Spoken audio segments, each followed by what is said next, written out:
अस्सलाम वालेकुम everyone. In today's video we are going to study about ribs. हमारे पास रिब्स दो तरह से हम उनकी डिवीज़न करते हैं। एक हम टाइप्स ऑफ रिब्स की डिवीज़न करते हैं on the basis of the typical and atypical nature, और सेकेंडली हम उनकी डिवीज़न कर रहे होते हैं on the basis of attachment. हमारे पास जो रिब्स 3 to 9 रिब्स हैं वो टिपिकल रिब्स होती हैं, और 1 to 10, 11, 12 रिब्स जो होती हैं वो हमारे पास एटिपिकल होती हैं। इसको याद करने का तरीका ये है कि 1 2 से 12 बनाना, तो 1 2 से लेके 1 2 तक, और दरमियान में 10 11 आपका आ जाएगा। जो 3 to 9 है उनको हम टिपिकल इसलिए कहते हैं क्योंकि वो नॉर्मल ये टिपिकल रिब होती है, ठीक है। ये कर्व्ड होती है और लार्ज होती है, और जो एटिपिकल रिब होती है वो स्मॉल होती है, वो इस तरह की होती है, ठीक है। ये स्मॉल रिब जो है ये हमारे पास एटिपिकल रिब है।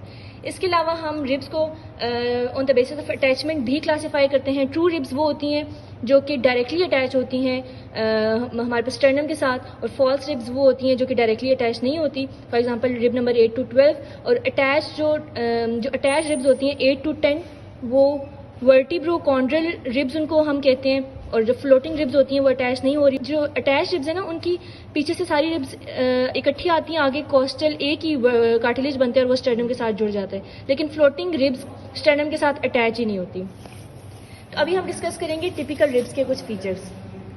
सो this is our typical rib.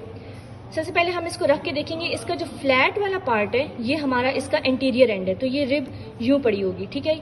ये हमारे पास राइट साइड की, सॉरी ये लेफ्ट साइड की रिब है। यहाँ पे हमारे पास वर्टिब्रल कॉलम होता है और ये आगे स्टर्नम के साथ ज्वाइन है। जो हमारा इसका इंटीरियर वाला एंड है ये बिल्कुल फ्लैट है, ठीक है, आपको यहाँ से नज़र आ रहा होगा।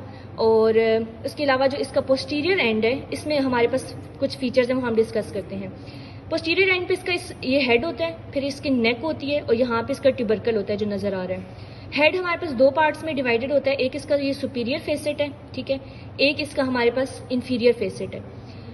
और इसका फंक्शन ये होता है कि यहाँ पे एक वर्टिब्रल डिस्क पड़ी है वो सुपीरियर हेड के साथ आर्टिकुलेट करी होती है, और यहाँ पे दूसरी वर्टिब्रल डिस्क है वो इंफीरियर हेड के साथ, मतलब एक हेड के साथ दो वर्टिब्रल डिस्क जो है वो अटैच हुई हुई होती हैं। उसके बाद ये हमारी रिज है, ठीक है, और उसके बाद ट्यूबरकल आ जाता है हमारे पास।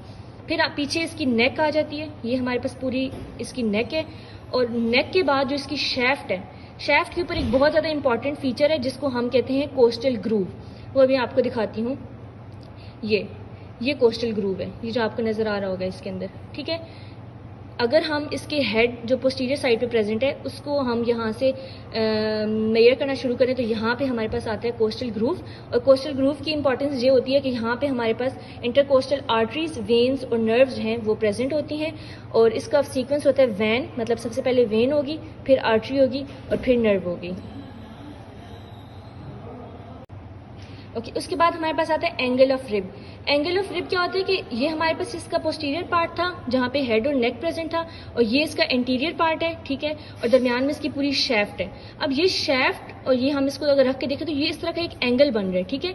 ये एक एंगल बन रहा है, ट्विस्टेड एंगल। इस एंगल के कुछ फीचर्स हैं कि ये एंगल कर्व्ड होता है, एंगुलर होता है और ट्विस्टेड होता है। कैट से आप इसको याद रख सकते हैं।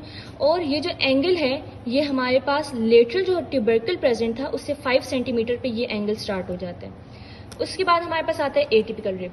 अच्छा, अब इन दोनों का डिफरेंस ये है कि जब आप टिपिकल रिब को रखेंगे ना तो इसका एक जो साइड है ना वो हमारे पास रेज्ड होती है, एक ये एंड इसका रेज्ड है, लेकिन जो एटिपिकल रिब है वो बिल्कुल सरफेस के साथ टच कर जाती है, वो रेज्ड नहीं होती। रिब नंबर 1 2 10 11 12 जो है वो एटिपिकल रिब्स होती हैं। अब इनमें जो फर्स्ट रिब है ये हमारे पास फर्स्ट रिब है।